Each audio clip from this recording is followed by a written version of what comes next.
नमस्कार, भारत एट 7 में आपका स्वागत है। मैं हूं चंद्रशेखर जोशी। इस बुलेटिन में हम आपको विभिन्न राज्यों की खबरें बताते हैं, लेकिन आइए सबसे पहले आपको दिखाते हैं इस वक्त की हेडलाइंस।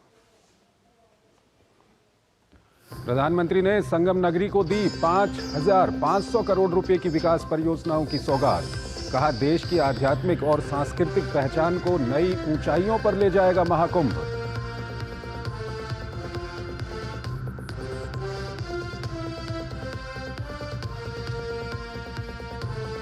राज्यसभा में विपक्ष के अविश्वास प्रस्ताव पर सभापति ने दी कड़ी प्रतिक्रिया। लगातार किसान के बेटे का अपमान करने पर विपक्ष को घेरा, आत्मचिंतन की दी सलाह।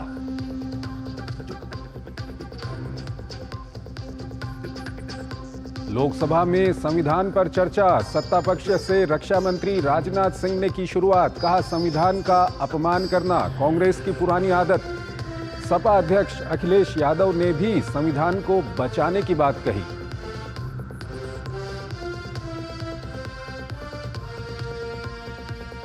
श्रीलंका के राष्ट्रपति 15 से 17 दिसंबर के बीच रहेंगे भारत दौरे पर। दोनों देशों के बीच संबंधों को मिलेगी नई उड़ान।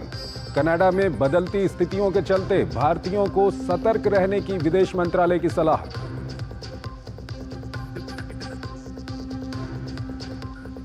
संसद पर आतंकी हमले की 23वीं बरसी। राष्ट्रपति, उपराष्ट्रपति और स्पीकर समेत प्रधानमंत्री ने दी शहीदों को श्रद्धांजलि। विपक्ष के नेताओं ने भी दी पुष्पांजलि।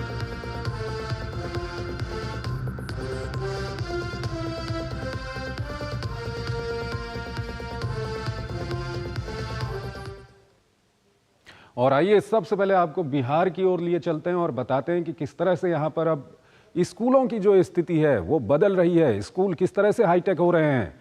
बिहार की शिक्षा व्यवस्था एक लंबे समय तक बदनाम रही।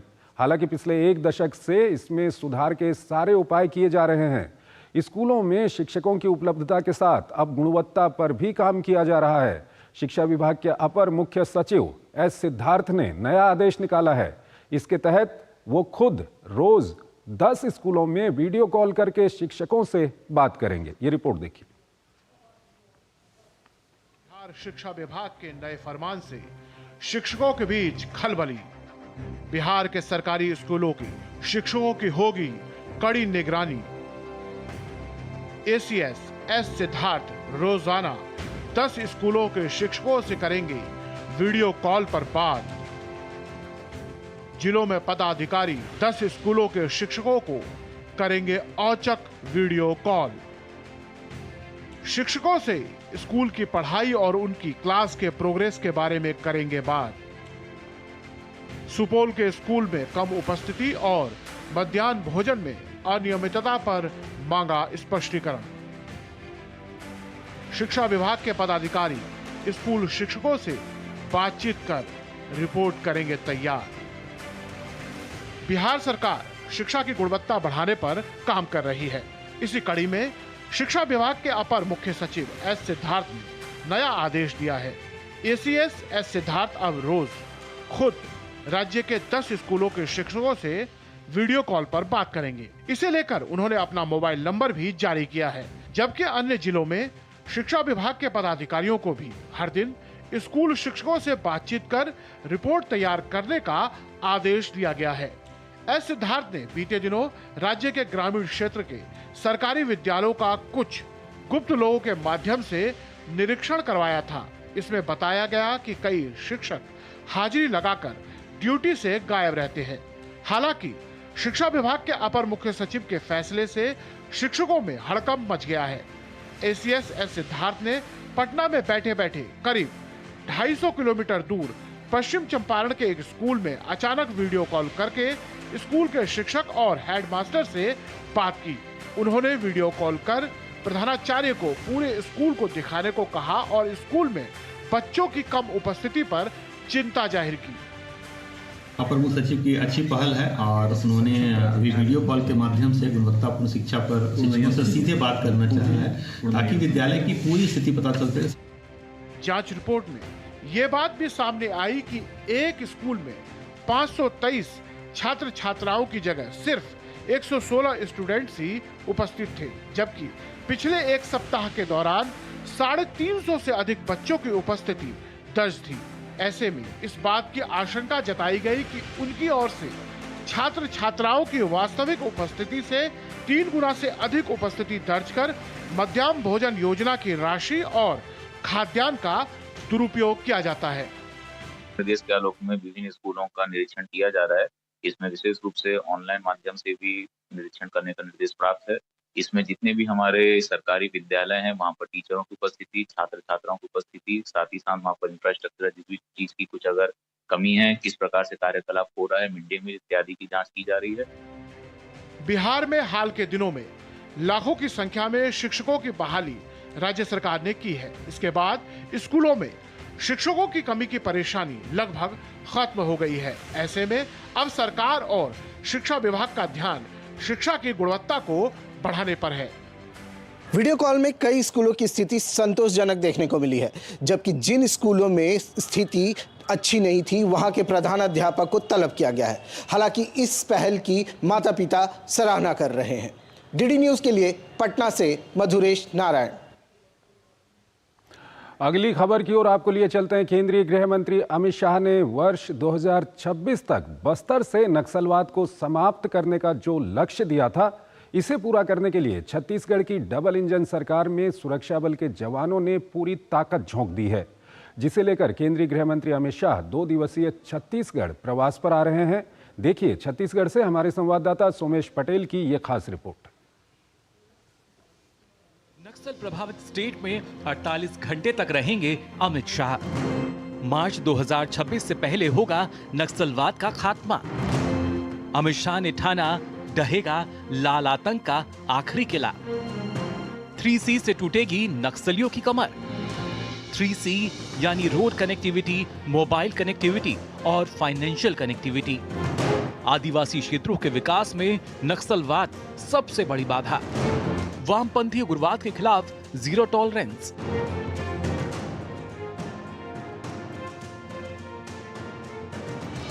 केंद्रीय गृह मंत्री अमित शाह 14 से 16 दिसंबर तक छत्तीसगढ़ के दौरे पर रहेंगे। अपनी यात्रा के दौरान अमित शाह रायपुर में एक सुरक्षा समीक्षा बैठक की अध्यक्षता करेंगे। छत्तीसगढ़ पुलिस को प्रेसिडेंट पुलिस कलर्स प्रदान करेंगे।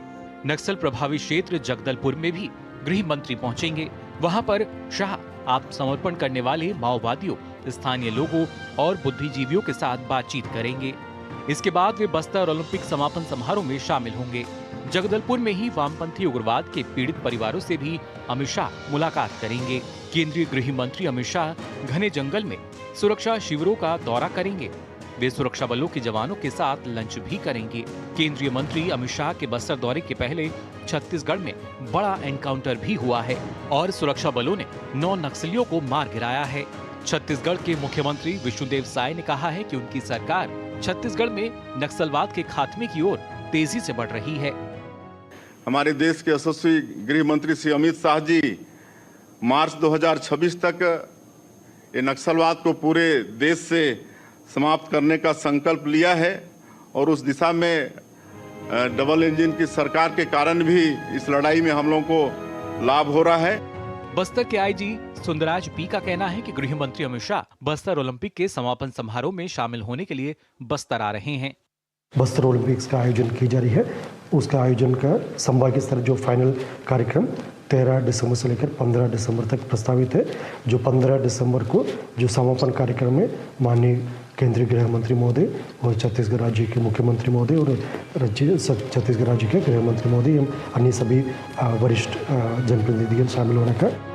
बता दें कि केंद्र सरकार एवं राज्य मार्च 2026 तक नक्सलवाद को पूरी तरह समाप्त करने के लिए कटिबद्ध है। शाह के मुताबिक साल 2019 से मोदी सरकार ने माओवादियों को खत्म करने के लिए एक बहुकोणीय रणनीति पर अमल शुरू किया है। सरकार ने नक्सल प्रभावित क्षेत्रों में 3C यानी रोड कनेक्टिविटी, मोबाइल कनेक्टिविटी और फाइनेंशियल कनेक्टिविटी को मजबूत किया है।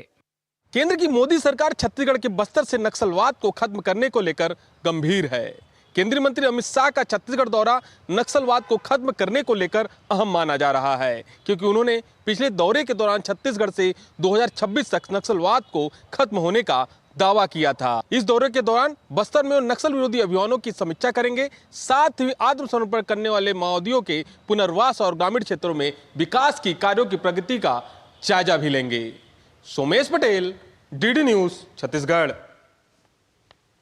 अगली खबर राजस्थान से है और युवाओं के लिए बड़ी खुशखबरी है। राजस्थान में सरकारी नौकरी के इंतजार में बैठे युवाओं के लिए बड़ी खुशखबरी है। अपनी सरकार की पहली वर्षगांठ के अवसर पर मुख्यमंत्री भजन लाल ने युवाओं को बड़ा तोहफा दिया है और हजारों सरकारी नौकरियों की भर्ती का ऐलान किया है। राजस्थान में सरकारी नौकरी के इंतजार में बैठे युवाओं के लिए बड़ी खुशखबरी। राजस्थान में 52,453 पदों पर निकली भर्ती। चतुर्थ श्रेणी के 50,000 से अधिक पदों पर भर्ती की घोषणा। भर्ती के लिए 21 मार्च 2025 से ऑनलाइन आवेदन प्रक्रिया होगी शुरू। सीनियर टीचर के पदों पर भी निकली भर्ती। राजस्थान लोक सेवा आयोग ने वरिष्ठ अध्यापकों के 2129 पदों पर भर्ती का नोटिफिकेशन जारी किया। राजस्थान की भजनलाल सरकार ने युवाओं के लिए सरकारी नौकरियों का पिटारा खोला है। 75,000 से अधिक पदों पर भर्ती की घोषणाओं पर अब अमली जामा पहनाने की कवायद भी शुरू कर दी गई है। सरकार की ओर से कई भर्तियों की विज्ञप्तियां जारी कर आवेदन की शुरुआत कर दी गई है। आरपीएससी और कर्मचारी चयन बोर्ड की ओर से 75,000 पदों पर भर्ती की अलग अलग विज्ञप्तियां जारी की गई हैं, जबकि बिजली विभाग और राजस्थान रिक्रूटमेंट बोर्ड ने भी अलग अलग पदों पर भर्तियां निकाली हैं। कुछ भर्तियों के लिए आवेदन प्रक्रिया इसी महीने शुरू होने जा रही है, जबकि कई भर्ती प्रक्रियाएं ऐसी हैं जिनके लिए मार्च 2025 से आवेदन शुरू होंगे। एक वर्ष में 32,000 पदों पर नियुक्तियां दी हैं और 60,000 पदों पर भर्ती प्रक्रिया चल रही है। आज हमने 15,000 से अधिक युवाओं को नियुक्ति पत्र दिए हैं और साथ ही 85,000 से अधिक पदों के लिए भर्ती प्रक्रिया की आज से हमने शुरुआत की है। राज्य के युवाओं का कहना है कि ये पहला अवसर है जब किसी सरकार द्वारा इतनी बड़ी संख्या में एक साथ भर्तियां करने का ऐलान किया गया है। हमें बहुत खुशी है कि सरकार एक साल का कार्यकाल होते सरकार ने इतनी वैकेंसी निकाली। हम चाहते हैं समय पे भर्तियां पूर्ण रूप से शुद्ध तरीके से पूर्ण होए और युवाओं की जो बेरोजगारी है वो खत्म होए। काफ़ी समय से जो तैयारियां करें उनमें उत्साह का माहौल है, क्योंकि जिस के लिए वो तैयारी करते हैं उनकी आज हर विभाग में जी भजनलाल सरकार जी ने जो भी विभिन्न विभागों में भर्तियां निकली उनका स्वागत करते हैं। ये सरकार का बहुत ही बढ़िया फैसला है कि उन्होंने इस टाइप की इतनी सारी वैकेंसी निकाली है। वैकेंसी ज़्यादा है तो उसको एक भरोसा हो जाता है कि सरकार कहीं ना कहीं बेरोजगारी कम कर रही है। राजस्थान सरकार ने युवा हितों के लिए कार्य कर रही है, बहुत ही सराहनीय है। राजस्थान सरकार आने वाले 5 सालों में 4 लाख नौकरी युवाओं को देने जा रही है। सरकार ने एक टारगेट सेट किया है जिसके तहत हर साल 1 लाख नौकरियों के लिए वैकेंसी निकाली जाएगी। राजस्थान में युवा वर्ग लंबे समय से सरकारी नौकरियों के इंतजार में था। अब कई सरकारी विभागों में अलग अलग पदों पर निकाली गई भर्तियों से युवाओं ने खास तौर पर उत्साह जताया है। मुख्यमंत्री भजनलाल शर्मा के नेतृत्व वाली सरकार पर न सिर्फ उम्मीद बल्कि भरोसा भी जताया है कि समयबद्ध रूप से और पारदर्शी तरीके से इन भर्तियों का आयोजन जल्द ही पूरा हो सकेगा। कैमरा पर्सन राकेश पटेल के साथ महेश दाधिच, डीडी न्यूज, जयपुर। खबरें अभी और भी हैं, लेकिन पहले एक छोटा सा ब्रेक लेते हैं।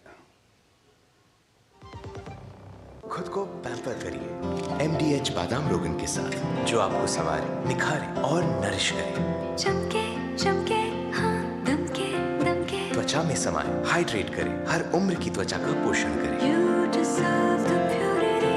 MDH बादाम रोगन, नेचुरल, टेंडर, प्योर। चमके चमके। पशुपालन हमारी परंपरा, विरासत और संस्कृति की पहचान रही है। पशुपालन को लाभकारी और उन्नत बनाने के उद्देश्य से पशुपालन और डेयरी विभाग भारत सरकार प्रत्येक 5 वर्ष पर पशुधन गणना करता है। इस बार अक्टूबर 2024 से फरवरी 2025 में होने वाली पशुधन गणना में पोल्ट्री, पालतू पशुओं और आवारा पशुओं की कुल 219 नस्लों का डेटा एकत्रित किया जा रहा है। तो जब सरकारी कर्मचारी गणना के लिए आए तो उन्हें पशुधन की सही जानकारी दें। इससे पशुधन के लिए योजनाएं बनाने में मदद मिलेगी, पशुओं की नस्ल में सुधार होगा और मजबूत होगा आपकी आमदनी का आधार। आपके सहयोग से भारत बनेगा 5 ट्रिलियन की अर्थव्यवस्था वाला देश। मेरे पशु, मेरी जानकारी, होगी समृद्ध संपदा हमारी। मेरी पसंद, मेरी पसंद, मेरी पसंद, मेरी पसंद, हमारी पसंद, हम सबकी पसंद। मजबूत देश का मजबूत सरिया हो गया स्टील। MDH की देगी मिर्च, देगी मिर्च का तड़का, अंग अंग फड़का। MDH की देगी मिर्च। स्वागत है आपका ब्रेक के बाद। अगली खबर महाकुंभ के आयोजन से जुड़ी हुई है और प्रधानमंत्री के दौरे से जुड़ी हुई है। प्रधानमंत्री नरेंद्र मोदी आज प्रयागराज पहुंचे। इस दौरान उन्होंने महाकुंभ मेला 2025 के लिए विकास कार्यों का निरीक्षण किया। प्रधानमंत्री ने करीब 7,000 करोड़ रुपए की लागत वाली कई विकास परियोजनाओं का उद्घाटन और शुभारंभ भी किया। यहां पीएम मोदी ने त्रिवेणी संगम में पूजा की, साथ ही महाकुंभ के सफल आयोजन की कामना की।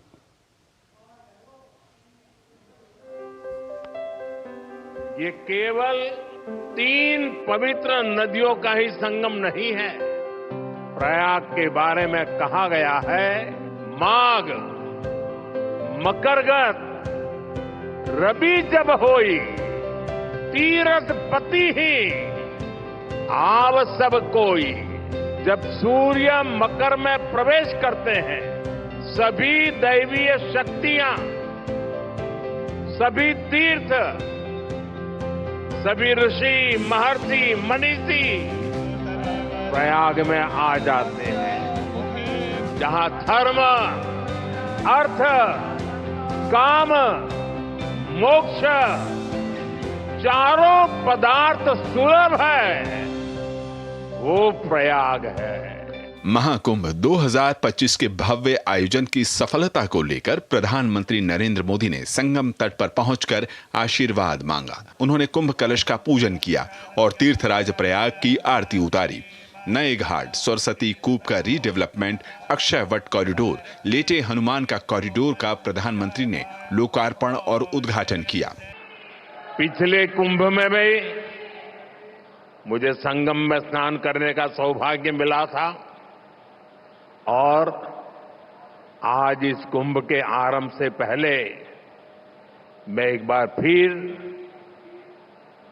मां गंगा के चरणों में आकर के आशीर्वाद प्राप्त करने का सौभाग्य प्राप्त किया। निषाद राज की पावन धरती श्रृंगवेरपुर से लेकर त्रिवेणी तक कुल 5500 करोड़ रुपए के पुनर्विकास और नए इंफ्रा का निर्माण एक बड़ा प्रयास है श्रद्धालुओं की सुविधा की दिशा में। प्रधानमंत्री ने सभी का लोकार्पण और उद्घाटन किया, जिसमें से 10 नए आरओबी, स्थायी घाट, रिवर फ्रंट, रेल और सड़क परियोजनाएं शामिल रहीं। साथ ही स्वच्छ और निर्मल गंगा के लिए नदी की ओर जाने वाले छोटे नालों को रोकने, टैप करने, मोड़ने और उपचारित करने की परियोजनाएं भी विशेष तौर पर शामिल रहीं। प्रधानमंत्री ने कहा कि राष्ट्र की चिंतन धारा की निरंतरता को बनाए रखने के लिए महाकुंभ का महात्म्य सदियों से ही रहा है।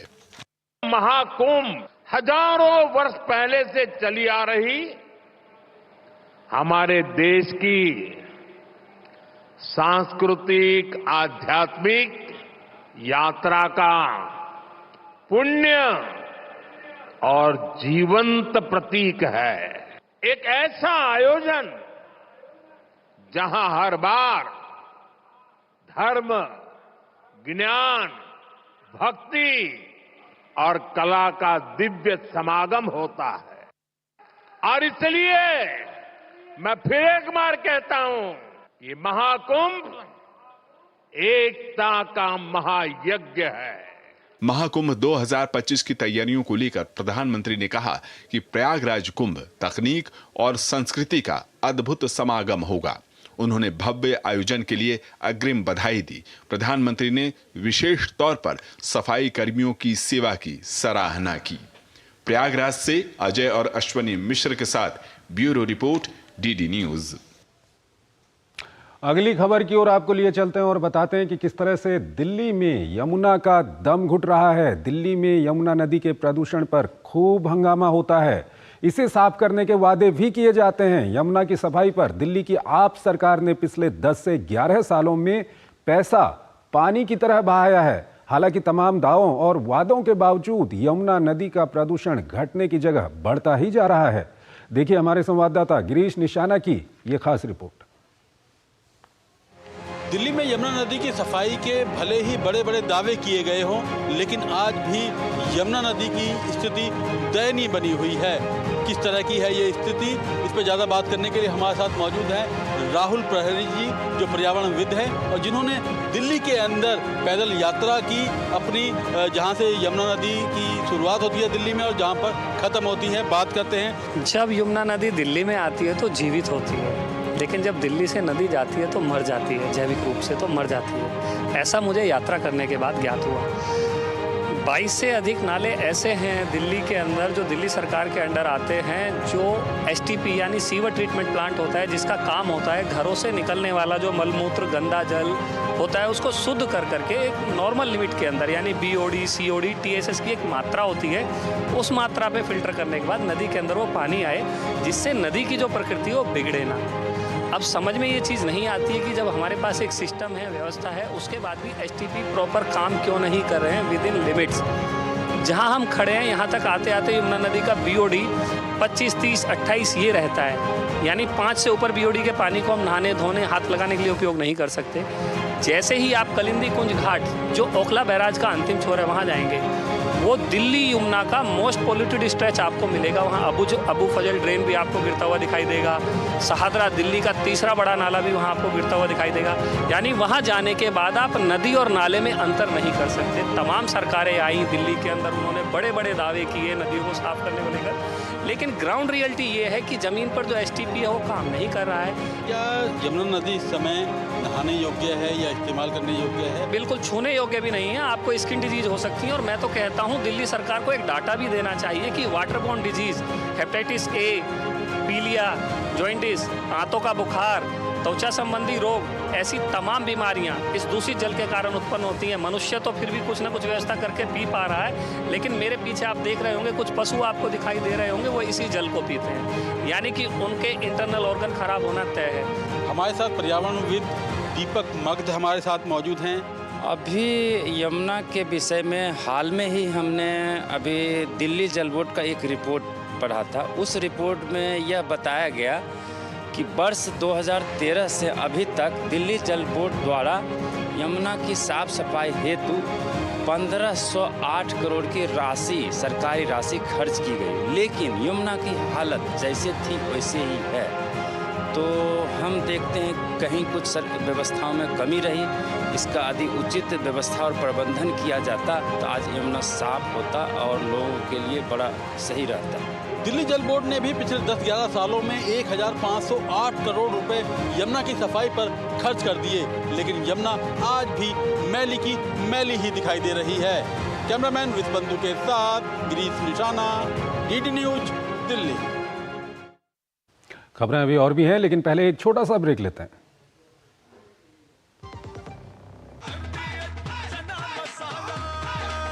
अब छोलिया हो या लोबिया, सफेद चने या काले चने, सब कुछ मजेदार बने।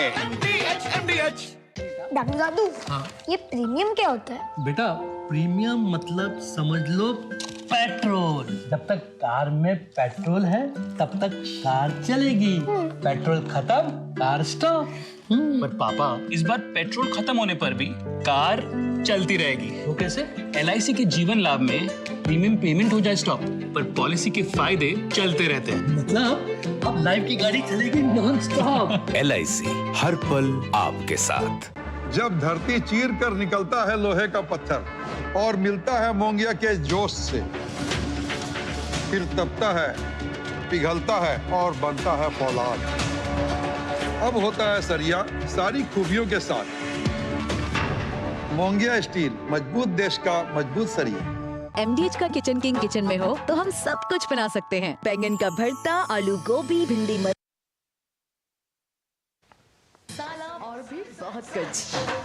MDH। स्वागत है आपका ब्रेक के बाद, और आइए अब आपको मध्य प्रदेश की खबर की ओर लिए चलते हैं। मध्य प्रदेश की डॉक्टर मोहन यादव सरकार को 13 दिसंबर को 1 साल पूरे हो गए हैं।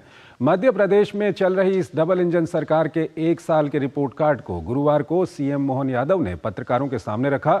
उन्होंने न सिर्फ राज्य में उनकी सरकार के कामों को गिनाया, बल्कि केंद्र सरकार की योजनाओं के क्रियान्वयन का डाटा भी प्रस्तुत किया। तहसील की स्थापना, किसानों को मिला फायदा। टाइगर रिजर्व की संख्या में तेजी से हुआ इजाफा। 26 लाख महिलाओं को गैस रिफिलिंग का पैसा दे रही है मध्य प्रदेश सरकार। धार्मिक टूरिज्म के लिए सरकार राम वन गमन पथ और कृष्ण पाथे बनाएगी। राजधानी भोपाल से बीआरटीएस हटाने के बाद इंदौर में भी हटेगा। 2.5 लाख युवाओं को सरकारी नौकरी देगी। स्वरोजगार के लिए लोन भी दिया जा रहा है। 1 लाख किसानों को सोलर पंप दिया जाएगा।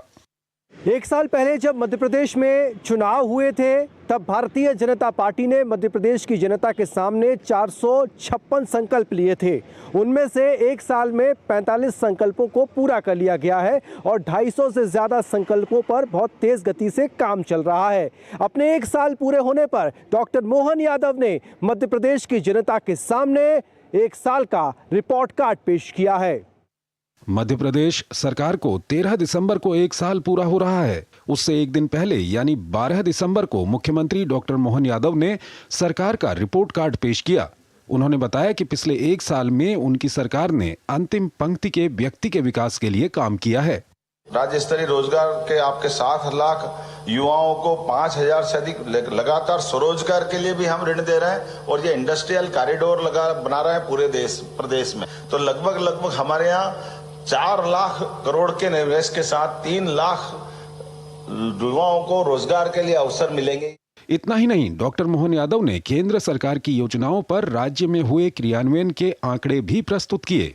जितनी भारत सरकार की स्वनिधि योजना, संबल योजना के माध्यम से 1 करोड़ 73 लाख से लोगों का पंजीयन हमने किया, जिसमें 40,000 से अधिक लोगों को 895 करोड़ की राशि का 1 साल में हमने वितरण किया है। सामाजिक सुरक्षा योजना, प्रधानमंत्री आवास योजना, स्वामित्व योजना, जिसमें 24 लाख लोगों को भू अधिकार पत्र हमारे द्वारा दिए गए हैं। डॉक्टर यादव ने यह भी कहा कि राज्य सरकार की कोशिश है कि जनता का जीवन आसान बने, राज्य का हर कोना समान रूप से विकास करे। इस पर भी गंभीरता से काम चल रहा है।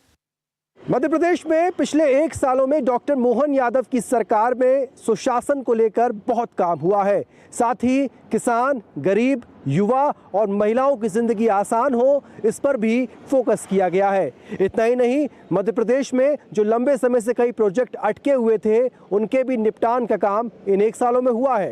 कैमरामैन गौरव निरुपकर के साथ मेरे सहयोगी Shreyas Dwivedi, Aditya Srivastava, DD news, Bhopal. Bharat at 7 में आज फिलहाल इतना ही। आप हमारी पूरी टीम को इजाजत दीजिए। नमस्कार।